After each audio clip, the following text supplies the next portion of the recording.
What up, though? Welcome back to the Mic Check Podcast. This is T Word, the People's Champ. Thanks for tapping in. This is our regular Sunday stream, 5:30 p.m. Central Time. We're going to talk a little bit of this boxing, give a good recap on the weekend's action, which was a little bit light this week, but we still going to tap into it anyway. Hopefully, y'all are having an amazing weekend. And if you're here, drop a little something in the comment. Give me a shout out. Let me know you're rocking with us. And if you're coming over from the Angry Man Podcast, thanks for showing up. We appreciate that, folks. And we're going to try to give you this great content for a good little while. And then we're going to get on up out of here. It may not be a long stream this week, simply because it just wasn't a lot going on. We had the GWO return to the ring, a.k.a. Clarissa Shields. But I do want to talk about basically live on air, get you guys input on the topics that we dropped over the week. We talked about Spence Crawford. We dropped the Canelo video. There's some news with Gervonta Tank Davis that I'd like to cover with you guys. So we're going to spend a little time on each topic, and then we're going to get the hell up out of here and preface some of this new content we got coming up, including this week's boxing schedule. So go ahead and buckle up, sit in, grab your drink, get comfortable, and we're going to get right into it. If you have any questions, feel free to go ahead and drop it in the comment section. And, given enough time, we might go ahead and open up the panel for some visitors. It'd be cool to chop it up with y'all directly. So hopefully that's in the cards for everybody. Like I said, let us know you're here in the comments, and we would definitely give you a shout out on the broadcast. So I want to give everybody a chance to kind of tap in, whoever's going to come in. I know the guys are still live over on their channel, the Angry Man Podcast. Don't forget to go subscribe to them if you haven't already. I'll make sure I'll drop a link at the end of the broadcast. If you're watching on Facebook, this is going to be a boxing. I know a lot of the people that follow us on Facebook are familiar with our football stuff, but we're doing boxing today.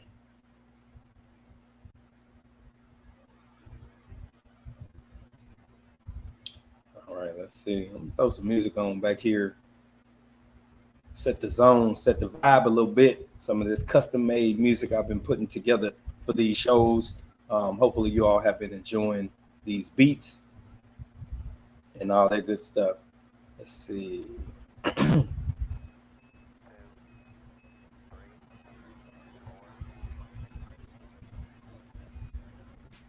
All right, there we go.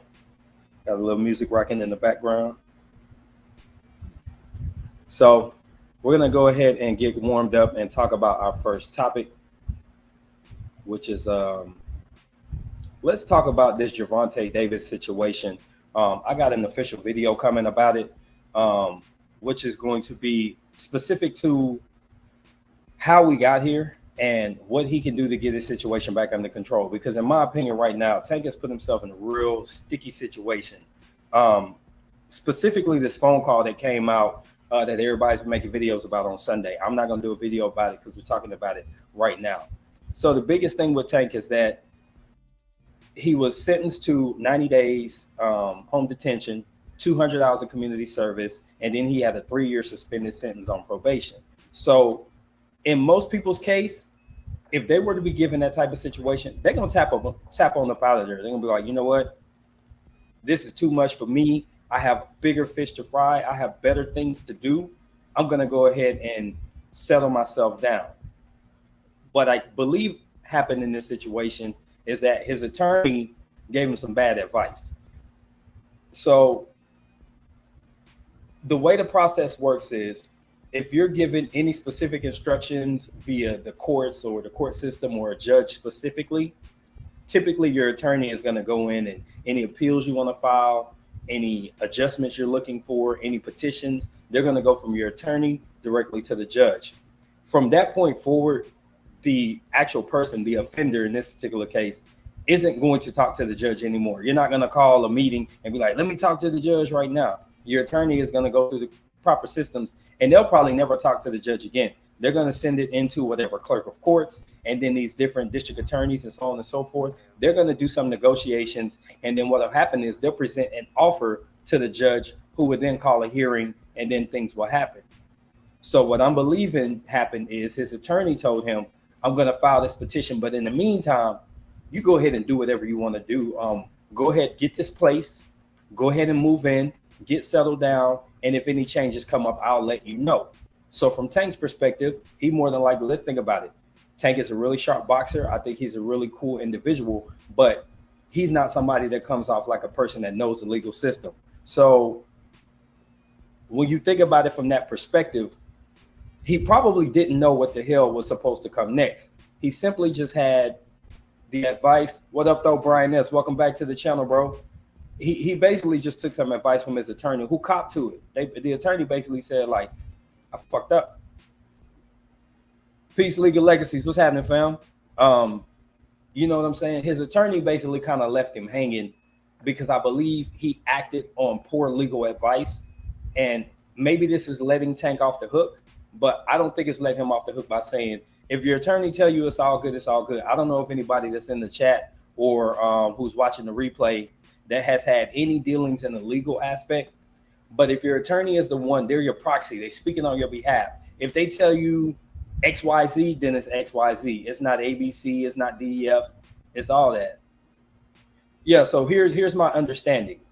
The attorney basically said, hey, man, it's not something Tank did. It's something I did. So I think that either he filed some paperwork and he erroneously told Tank that he could go ahead and move before a verdict came back, or maybe he told him like, hey, man, it's 90% sure, 99% sure they're going to approve your ability to move because Calvin can't support you living there and they can't support you having security at the location where he lives. So that was part of the claim. He needed security because Calvin lives in the hood in Baltimore. So he needed to be protected and they just couldn't do that. And that's why he got this other place. Now, he was trying to buy a place and then he was staying in the Four Seasons. So I'm thinking he bought a condo in the Four Seasons. And I believe it was like 1 point something million or maybe 3 million, something like that. But it's just not a good look for Tank because either you're a fool because you made a decision that you didn't vet properly, or you had poor representation and it put you in a bad spot. I just don't understand, how he got there. And I just think that his attorney fumbled the bag, and he also copped to it. This might have just been a well-paid attorney saying, bro, as long as you keep me as your attorney, I will say it's my fault. It could very much be that. But I'm going to take it at face value that he says he fumbled the bag. And I really think it was a communication issue with him probably telling Tank, this is going to get approved, go ahead and move, even though he knew there was a process. So let's go with this comment from Legal Legacies. You're supposed to always listen to the attorney because they're the ones that are supposed to bring you info, updates, instructions, and terminology that you understand. Exactly. So this is a conversation that I had with my co-host Q over Twitter. Feel free to go check us out and follow. But his opinion was that basically Tank is just a known poor decision maker. I don't disagree that Tank has made some poor decisions, but I also understand that in the real world, the place where we live and breathe, if you're in a legal situation, you're not in direct communication with the justice system. You're in communication with your attorney who understands the justice system, and they're going to do things on your behalf. So you're basically getting secondhand information.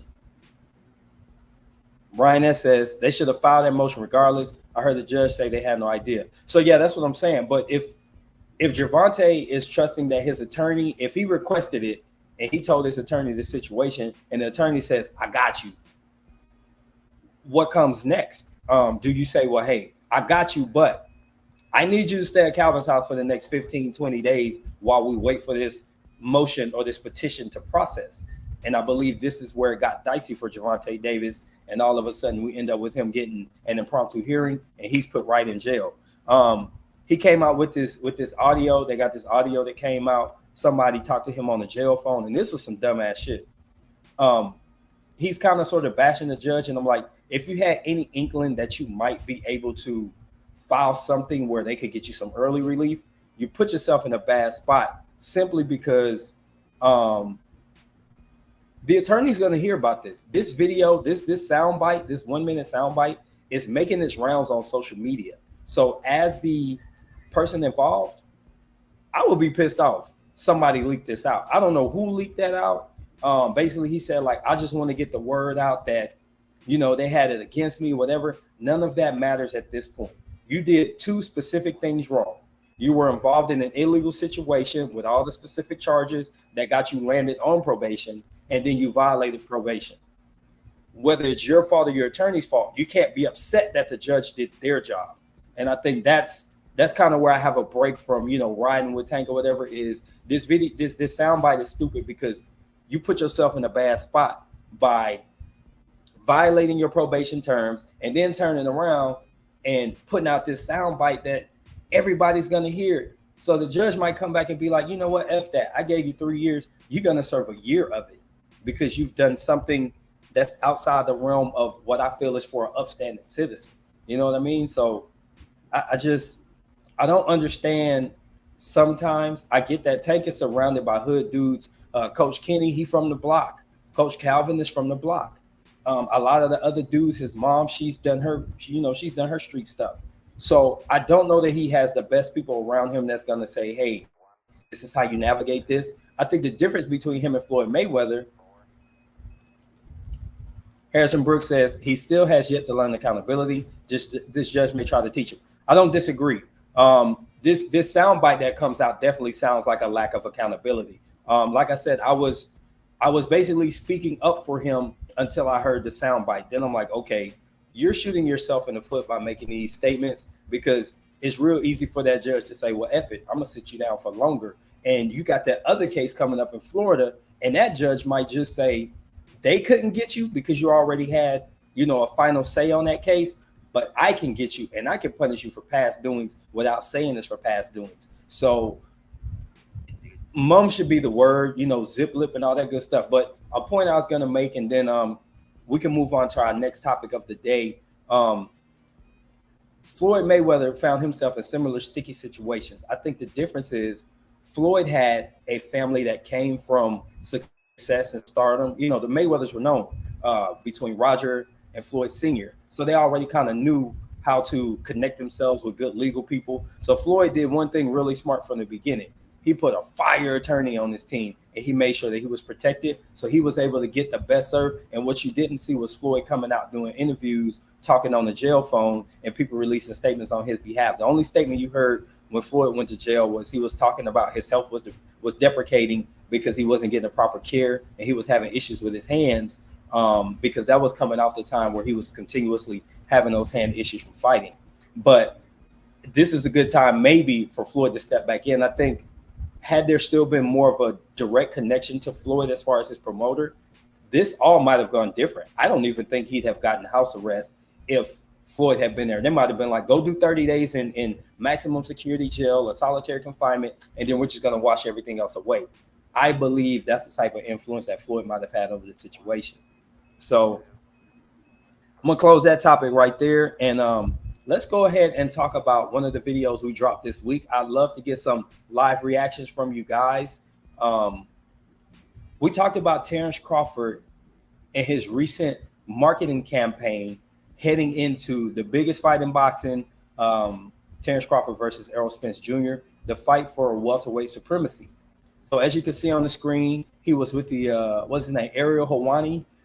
He's been on $1 million worth of game. He has another obscure interview. I can't remember the source, but Terrence Crawford has really been raising his level of visibility. And to me, I think, this is my personal opinion, and you guys tell me what you think. This feels like he's running the PBC playbook. He's doing this media run, and I believe in order to secure himself a guarantee, he had to agree to do a certain amount of marketing.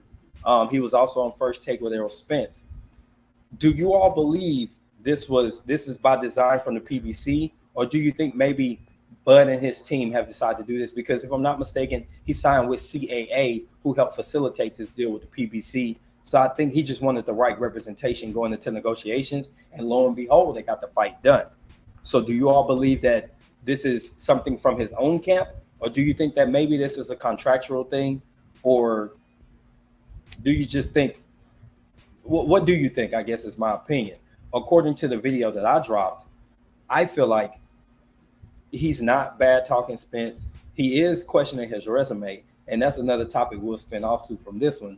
But his questioning his resume, he questioned Danny Garcia, got him on the phone. He went toe-to-toe with Jaron Ennis. He had these back and forths that Terrence Crawford isn't known for. Even when he had a fight coming up with Sean Porter, he barely talked. He basically was like, man, I let my hands do the talking. So I don't know. I just think that this is something that's in the contract in order to get that guarantee. And I mean that will be a cool term, and it's important that he do this because we need that type of visibility to get this fight to the level it needs to be at. Um, you can't have a mega fight and the guys not go, okay, we're gonna put our all into it. Now the secondary point of this topic is, do you all believe that Earl Spence is not speaking much by design, or is he actually stuck in camp doing fat camp? Sports Media Jay, what up though? Salute and peace and blessings, fam. We're just cooking on this Terrence Crawford and his media run. You guys actually touched on this, and I want to put my spin on it. I'm specifically talking about Terrence Crawford likely having some type of contractual agreement to run the PBC playbook in promotion leading up to this fight. I think these early appearances, because he's always done, fight week or about 7 to 10 days out, most fighters start doing all their interviews.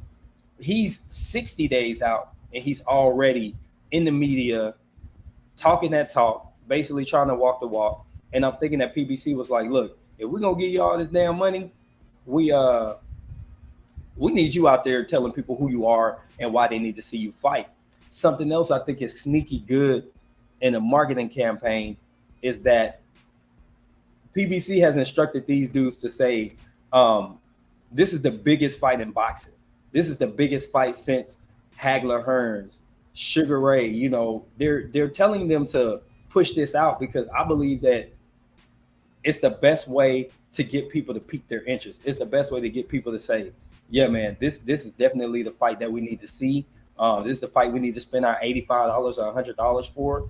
And I really believe that the fight is going to reach those exponential heights because they're calling it the biggest fight in boxing. That's something you actually didn't hear in the Gervonta Davis lead up to the Ryan Garcia fight. They weren't saying it's the biggest fight in boxing. They were saying this is the face of boxing. These guys are saying this is the biggest fight in boxing since the 80s. So they're even going back further than Maypac. And I think that that's savvy marketing. Brian S. says, Bud should have worked with the PBC years ago. I don't disagree. I just believe that the PBC wasn't going to give him the money that he wanted. And how old man Pac take the challenge before you. That's funny. AL Sports Media J says, I think it's by design that Bud is promoting now versus Spence right now. Based off that stunt he did last year, I won't doubt it's in the contract. Big facts, bro. Jay is back. What up, Brian S? For sure. But yeah, as I was saying though, I believe that Bud has to do what Jay is saying. You pull the stunt, you got to put your visibility back. But I also believe that billing this fight as the biggest fight in boxing is going to give it a different type of interest. So people won't think that it's a playbook. Like if you said Tank versus Ryan is the biggest fight in boxing, and then you turn around and say Terrence versus Errol is the biggest fight in boxing, they can be like, well, you say that every time.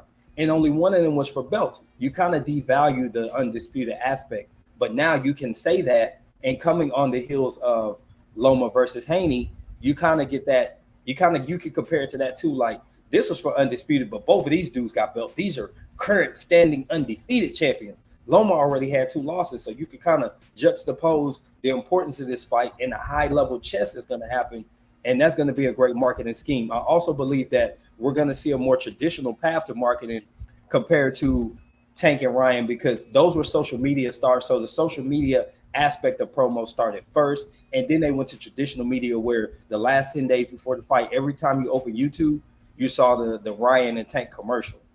I think you're going to see this a lot earlier. Maybe about 2 weeks out, you're going to start to see those promos, but you're going to see it on cable TV. If you guys still watch regular ESPN, if you still have like Sling or something that has network television and commercials, you're going to see those things put in there. Brian S. is back in the chat with, right, I agree, T. They played it very well with the fight of the century as opposed to face of boxing. Exactly. So when they knew that they were negotiating and setting up both these fights, they were putting these marketing plans together. Just a little small piece of my background. I've done media and marketing for people. And we map out campaigns, a couple campaigns in advance. So the campaign that we're launching in, let's say, third quarter, we've already decided in quarter one, and we might make small adjustments to it. I think when they decided, okay, we got this Tank fight ready, it's time to roll out the marketing, we're working on Spence Crawford, let's build this as the face of boxing, because they are going to be the face of boxing, because they're going to sell more fights. However, this is the fight of the century that will sell itself, and we're getting a guaranteed rematch, or we're working on a rematch. So we need people to buy it twice. So that's why I think it's just a turn of phrase. I think it's smart marketing people who make a lot of money to sell a lot of shit. Harrison Brooks is back in the chat with, I think it's contracted. EJ staying quiet because he sold pay-per-view tickets. Bud out capping in every interview he can find because he contractually obligated to try to earn the guarantee he wanted. I do not disagree. In fact, I tend to agree with that. It's funny how you worded that. I had to give him a giggle in, man. But yes, I truly believe Bud is under some form of obligation to do so. So taking that a step further, many people are saying Bud's on the campaign trail and Spence's ass is quiet. Why is that? Why is Spence not talking? Why ain't he running commercials with everybody else? ATL Unanimous, what up? Peace, fam. I think Spence really needs to be in camp because he was injured. I stand by this. I said it on the Angry Man podcast several times back when I first appeared, like around December. I really believe that he was injured in that car accident. I think he had a knee injury, and Spence could not run, and that's why his weight looked a little up. He couldn't cardio right, couldn't jump rope, couldn't run, and that's why now he had to get that weight off real quick. Because if you look at the Ellie Seckback ES News video where he's in the gym and Terrence is in there, Errol is in there, and then he's talking to Derek James in another clip. And that same day, Errol looks smaller. The stomach is down. His face still looks puffy. I think he's just a dude that just has that. And in order for him to have a jawline and cheekbones, he has to be a little bit trained like the week of the fight. But for the most part, his face always looks round. But I thought he looked like he was in shape. We got Sports Media Jay agreed they were smart with the marketing. If only the fight had been made prior so they could have pumped during that fight. Tank Ryan was even pumped on the Breakfast Club morning show. Facts, super facts. What I would say is peak time for this fight was last year. It had fire heat. And I use this exact metaphor on the video that I did for this topic. You know how when you grilling, I don't know how many people out there grill, but when you got the grill going and when you first turn the coals on, it's burning hot. But as soon as you close the grill, basically your fire goes out and the coals go off. Like there's no heat, right? That's like early on in this negotiation for this. This was like 2018, 19, before both fought Porter. There was no real smoldering. Around 21, when he beat Porter, the smoldering came. In 22, when Spence beat Ugas, it became a nice orange embers. It's ready to put the meat on the grill. They needed to make that fight right then, but it didn't happen. And now the coals is kind of going out. They saw what was available from the Tank Ryan, and that's why we're here. That's why this fight got made. Brian S. is back with Spence. Spence looked like he's completely over anything else other than the actual fight. I feel like he's promoting the fight the same out of sheer mental exhaustion. Let me think on that. Mental exhaustion. If you could, and I'm going to keep talking here, but give me a little bit of background on why you say mental exhaustion. I can see frustration, but mental exhaustion sounds like a little something different that I don't like for a fighter going into the biggest fight of their career. So I want you to expound on that if you can. I feel like before the fight, he's going to call out Bud for running away from his fight initially. I don't think that's good for the marketing. I don't see him calling him out. I think after the fight, especially with a win, I think then he'll say, I think Bud ran from me when I gave him the opportunity and he messed up our money. That's kind of just my opinion, though. I understand where you're coming from. It's just mental exhaustion. That's a funny word for me in this particular instance. Frustration, yes. Frustration will get you to say some shit, but mental exhaustion sounds like your mind isn't focused on the strategy of the fight. You're focused on the emotion because that's what's carrying you. So I will be a little concerned with that. But I don't think that Spence is having like a fat camp. I think he's just in cap focused because he don't need to market like Terrence. All right, let's see. Brian Ness is giving us some clarification. The back and forth having to prove that he was the guy that made the fight. I think he just wants to get in the ring and produce his one-sided ass whooping. Hey, I like that, bro. I like that a lot. I do. That's fair. Maybe I should say frustrated. Okay. And I mean, if mental exhaustion was your word, I'm cool with it. Like I said, I just wanted clarification because that might be something we can expound on and actually have a really good discussion. But if frustration fits, that's my perspective. So also this week, we dropped an additional video. Ryan Garcia and Oscar De La Hoya went back and forth on Twitter. And this is just weird, man. Why was this necessary on social media? And who do you think was right? Do you think either was right? Do you think both were wrong? Like, so here's my perspective. I'm gonna go a little bit different than I'm in the video. So in the initial video, I had watched majority of the thread, but I hadn't had a chance to sit with the information. So Oscar Lowe and his booger sugar supply. You wild, bro. So here's what I felt initially. I felt like Ryan is a young individual. You know, I got a son that's just a couple years younger than Ryan. Ryan's 24. I got a 22-year-old. So I look at young fighters like that, like I look at my kids. So I have a natural protective instinct over the way that they are because I understand the generation they're raised in. These dudes are super sensitive because they're raised in a situation that,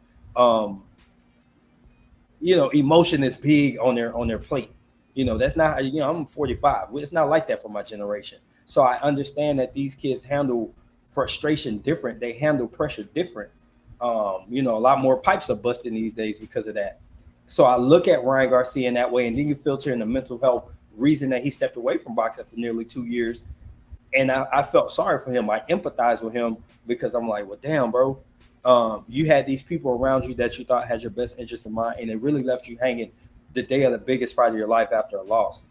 So I'm like, you know, this is a hard pill for a young man to swallow. And his family doesn't really have that type of, they're not really in boxing that way. So they don't understand how dirty of a game it is. And you're dealing with Bernard Hopkins and Oscar De La Hoya, who are ingrained in boxing. They've been on the boxing side and the promoter side. So they know exactly how dirty the game is.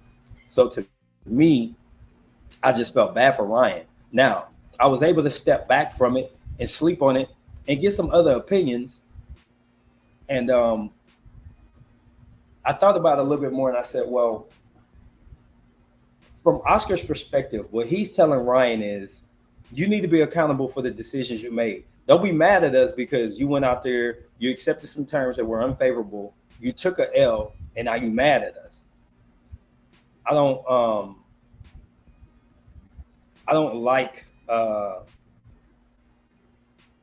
that Ryan didn't really have a comeback for that. He basically was like, well, Tank's team kind of sort of protected him, and they show mad respect. Them Baltimore dudes are super solid, and I love the way that Coach Calvin and them, they're real people.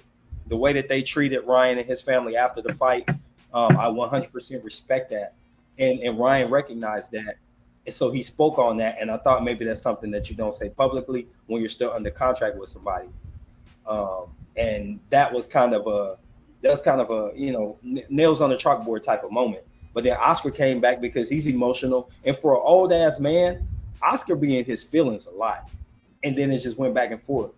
But I think that both made some good points, and I think that both came with some bullshit. So what do you guys think? What do you feel about that? I'm gonna get to some of these comments, and you guys in the chat, let me know what you think. So I agree with you, Brian. That's De La Hoya alone, the booger sugar for sure. All right, Brian S. He was talking to Bradley Martin, right? He didn't actually upload that interview himself. You talk about Tank? Not sure. Somebody recorded Tank's phone call. All right, let's see. What else we got? Peace to everyone in attendance. Hey, Jason William, welcome, bro. I'm waiting for John Norrie. He said he has some smoke for me, so I'm going to drop this link so we can have this discussion. And if anybody wants to tap in, just let me know. I'll drop a link, If you just want to come up instead of typing, feel free to jump on. You ain't got to turn your camera on because I'm about to turn mine off in a minute because it's getting hot in here and I want to be able to sweat in peace. AM Sports J says, let me get this comment up on the screen. De La Hoya had points with accountability, but that ain't how you handle it. That's your fighter and only cash cow.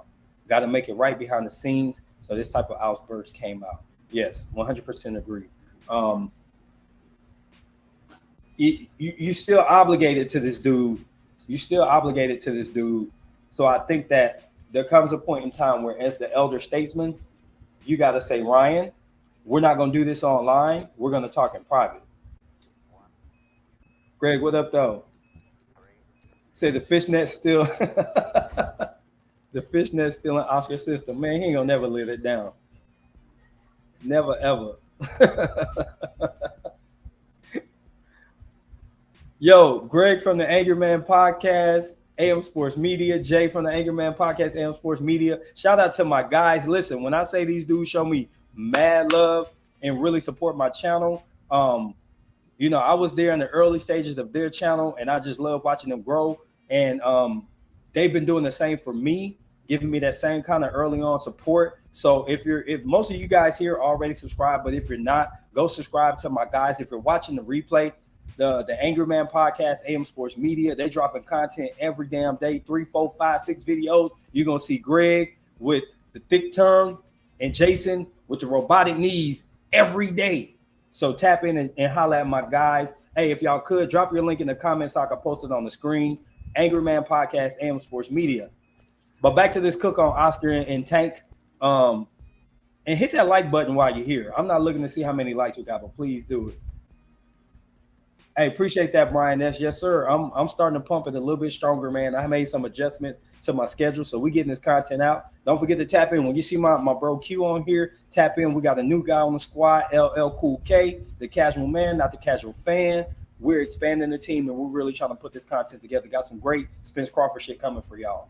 But to close on Ryan and Oscar, I think that both guys made some valid points, and I believe that it's time for them to take it behind the scenes and actually figure out how to fix it and move on with their lives. Because I don't know that Golden Boy exactly markets him the right way, but I think they can put him in position for the right fight.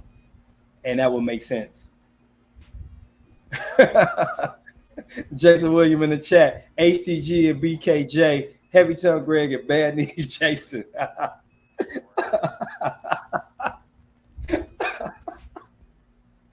Yo, hey, it is all love, man. Y'all know it's all just jokes. We crack on each other, and that's how you know it's real, man. We real family. This is a team. Even though we all got our own brands, we're definitely squad up. You know what I'm saying? We family out here, and we ride for each other. Jason Williams said, "Worried about Virgil Ortiz." So I do have a video about to drop on that.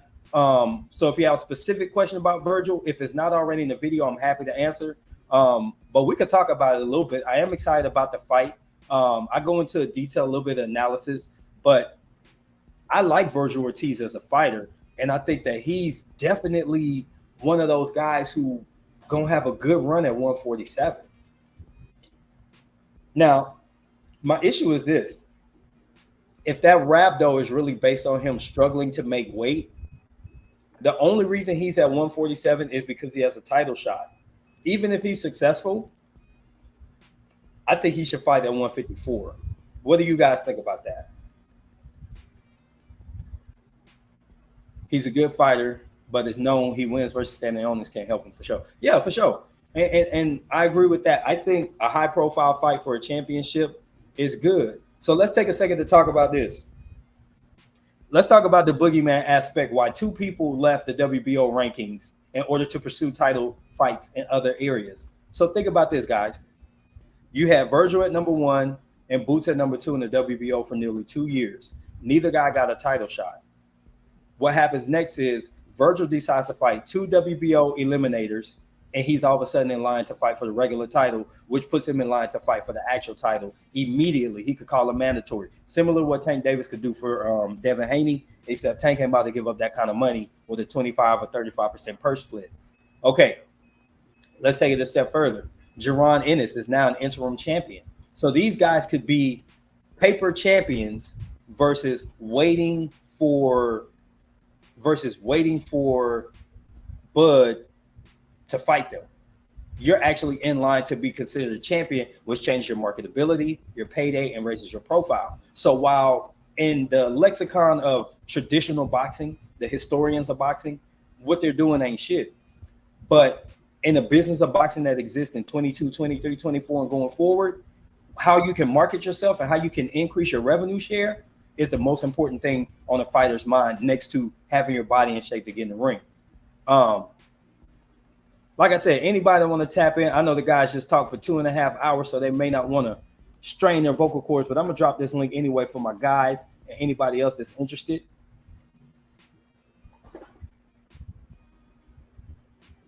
Link is here. Feel free to tap in. But that said, I believe that both of them leaving the rankings was for their benefit from a marketing standpoint, because at some point Spence and Crawford are going to be gone from the division. So where do you stand if you were just waiting for one of them to drop a belt? But if you actually have some type of championship, Boots is going to become IBF champion, and then he'll just have to defend that belt 2 or 3 times to be the full champion. Don't keep in mind, when you win an interim belt or a vacant belt, you're going to have that opportunity to become the full champion, but you'll have automatic title defense of like 2 title defenses within a year's time. All right, so let's get back to Virgil. Brian S says Virgil can get a nutritionist. I think so. He can hire me, man. I get him right. I know I get people off their fat stuff. Jason Williams, I do think he should move up. He's a big guy. Virgil's a big dude, bro. He can't be any bigger than Boots. Boots got to be the biggest out the young pups. So I'm not trying to be funny when I say this, but this is where genetics becomes a thing. Boots looks like he has the genetics of a lean, muscular fighter. So he don't have to squeeze to 54. And isn't he a good bit younger? Isn't Virgil like 27 already?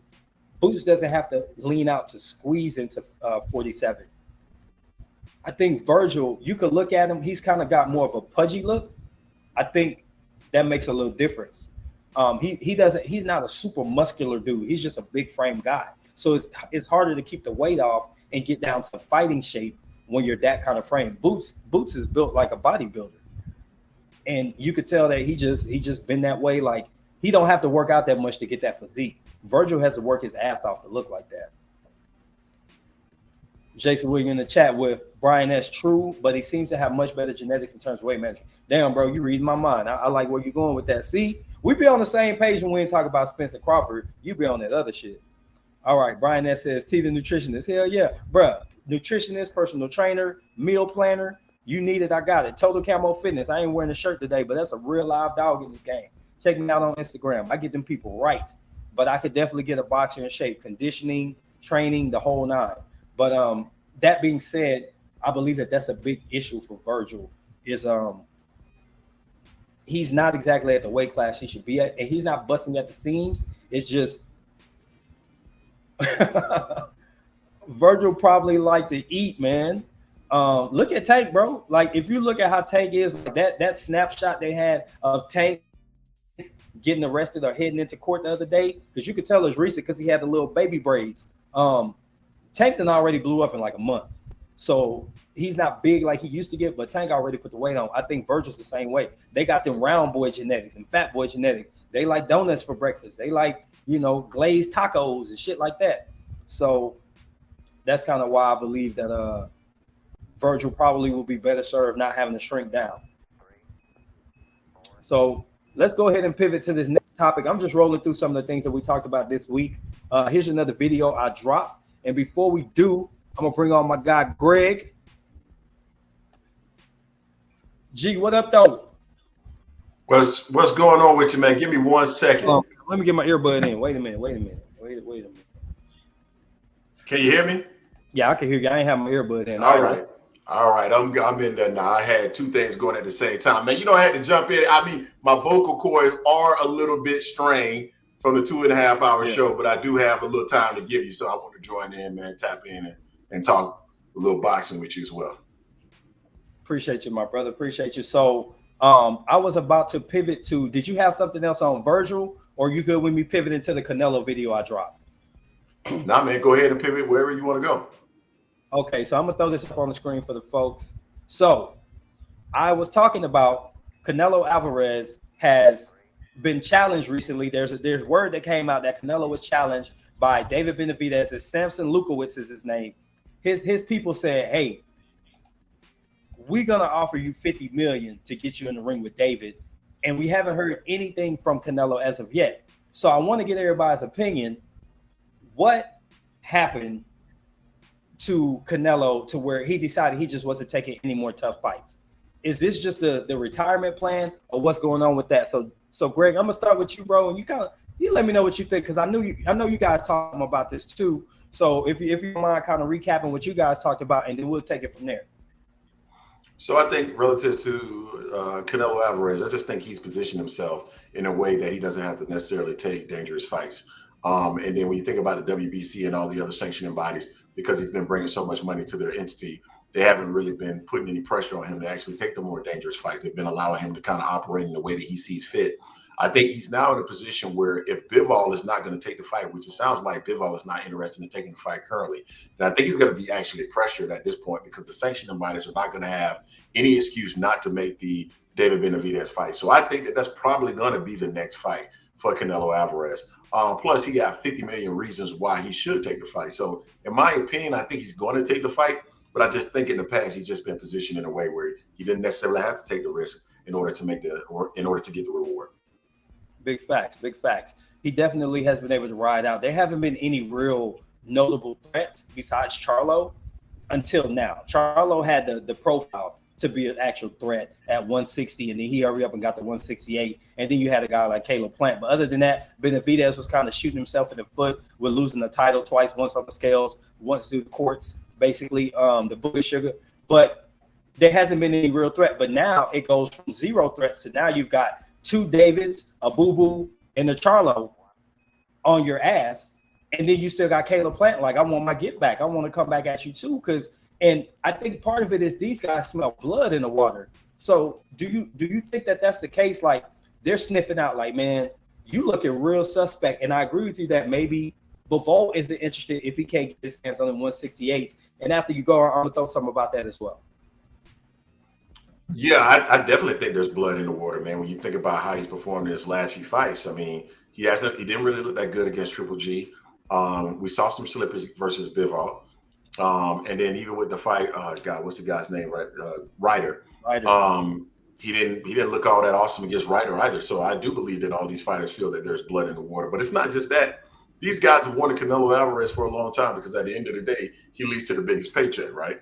So yeah, he's the money. So another part of that I want to throw out there is this: not only is he looking suspect, these guys have had an opportunity to get a lot more tape on him, and they've been fighting a little bit better competition. So I think they're being sharper. They're coming in sharper in their bag. Now, I think he's playing keep away with them belts. If I can keep these belts at 168 and don't let nobody touch them, I can keep getting big fights against dudes that nobody knows and still make a lot of money. 400,000 pay-per-views, whatever it is, I'm going to get the bag of Eddie Hearn and whoever else is going to break the bread with me. Now, that being said, let's talk about another thing. Jermell Charlo actually threw out a challenge, for real or for cap, threw out a challenge. Let's go undisputed against undisputed. Has there ever been a situation where two guys can say, we want to put all our belts on the line at the catch weight? Because that kind of breaks the whole idea of a ranking system if you let dudes from different weight classes just break up belts like that. But if there was something that could be done, I believe you mentioned that you feel like Charlo would just be too small. Is that right? Am I remembering that correctly? Yeah, I don't think Charlo has a chance against Canelo. I think Charlo would be. I think his stylistically, he doesn't match up well with Canelo Alvarez, regardless of where we have him at in terms of the pound for pound rankings. I just simply don't believe that he stacks up well versus like a Canelo Alvarez. And I'm not even sure if Spence actually matches up well with the Miter, just because of the pressure style. I think Spence style, his size, it plays a big part at welterweight. I think he could play a big part at junior middleweight. But fighting at super middleweight or middleweight, I'm not sure if either one of those styles actually would translate at those weight classes. So I don't think that's a good matchup for Jermell Charlo at all. Yeah, I honestly, even though I think Charlo's naturally bigger, because you could look at Jamal and see the potential of Jermell's frame, Because Maul is actually big and comes down a significant way to get to 160. That's why 168 is so possible without much thought. I think Errol actually can make 160 or 68 better than Jermell. I think Jermell is a leaner dude. Like, he has more lean muscle between fights than Errol ever does. So when Jermell comes to the ring, I think he has a really impressive physique when he's on the scale, because he's just genetically built for 154. That's why he's been able to stay there so long without ever saying anything about his weight. So yeah, I think there may be some struggle. If it goes anything higher than 160, if he really wants to fight Canelo, I don't think it would ever work. I actually would give Spence a better, I think it would be a better fight visually, Spence versus Canelo, than Charlo versus Jermell versus Canelo, in my personal opinion. And I think from a style standpoint, because Spence's pressure against Canelo's low output pot shotting, that gives Spence a really good chance, because he's just going to work that body, something nobody does Canelo, because they could just beat him up and move, but he could get in the mix with him. And if he can weather the storm of the power, I would give him a much better chance against Canelo. So let me throw up a couple comments. Brian S says, am I the only one that doesn't believe in boo-boo? And let's see. I've never been a fan, but not a detractor of boo-boo. So what do you think about, that's a fight that nobody talks about because the marketing isn't there. What do you think about Boo-Boo Andrade against Canelo Alvarez? What's the odds of them ever getting a fight at this point? 0%. I don't see that. Andrade stylistically doesn't match up very well with Canelo in terms of, I would say, from the lens of Canelo, right? So why would I put myself in a ring with a guy that's very odd? I'm talking about stylistically, long, rangy, has some boxing ability, doesn't bring much to the table in terms of revenue. Why would I ever position myself to get into a ring with a guy like that? I think there's 0% chance that these two individuals will ever get in a ring with each other at this stage. Absolutely. Boring fight to crappy split decision or draw. Nobody wants to see Demetrius Andrade fight. So the verdict, the 6 people here, 2 people on the panel have decided, Demetrius Andrade, you will not fight Canelo Alvarez. We signing it. All right, so it's done. I had one more video I dropped this week, and then we're actually going to go ahead and wrap the stream as well. So I don't know who got a chance to see it, but as you can see on the screen, the GWOAT returns to Detroit. So quickly, I want to throw some comments on this fight, because I'm a big fan of Clarissa Shields, because I think that the sister doesn't get the love that I think she should. And, you know, there's always this movement of, we must protect the women, we must protect Black women. But as soon as she says something that is I don't know if it's self-absorbed, whatever, as soon as she gives herself credit, because a lot of people don't, people go and cook her on social media, and I don't like that. So I'm gonna be one of them people that's gonna be a voice on her behalf. And I was really proud of her, the way that she showed out. She showed local love by bringing out Cash Doll and all these different things. And I thought she put on a masterclass of boxing. I'm sorry, it was only a 10-round fight. For about 7 rounds, she just beat Cornejo up. And then for the last 3 rounds, she boxed her because she saw she couldn't get her out of there. So to me, I believe that she did exactly what she showed you 2 different styles in one fight. So I don't think that there's anything to complain about. Now, I'm gonna say that, and I wish he had been able to show up today, but my co-host Q actually said like this was a bad fight because it was one-sided. So I'm gonna get you guys' opinion. When it's a homecoming fight, Katie Taylor, shouldn't it be somebody that you probably gonna beat the hell out of? Canelo had a homecoming fight with a dude he knew he would beat, and he did that. He beat him up for 12 rounds. Clarissa Shields, in a couple of weeks, Alicia Baumgartner has a fight, and she's gonna do her thing against an opponent that she's already faced. So you either get you walk tires or land that you've treaded, or you find a cupcake and you fight them, right? That I think happened. Did you get to see any of the fight, Greg? I only saw some clips of the fight. I didn't get the opportunity to watch it, but in terms of whether or not it was a fight that she should have taken, I mean, let's think about it. So her last fight was against Savannah Marshall, right? So, I mean, that was probably the top fighter in her weight class, or in and around her weight class. So help me understand, why would she go after killer after killer after killer after killer, right? I mean, it was just a soft touch, absolutely, just based off of the results, right? But at the end of the day, I don't have a problem with her, taking on that fight. I think she's shown that she is more than willing to take on the best competition in or around her weight class. So there's no reason to be critical of the opponent that she had last night. To me, that doesn't make any sense. Yeah. No, I agree. I don't have a problem with it. And remember, this was a substitute opponent. So she was supposed to fight Hannah Gabriels in the rematch. Hannah popped her. And this girl stepped in, and this lady actually competed.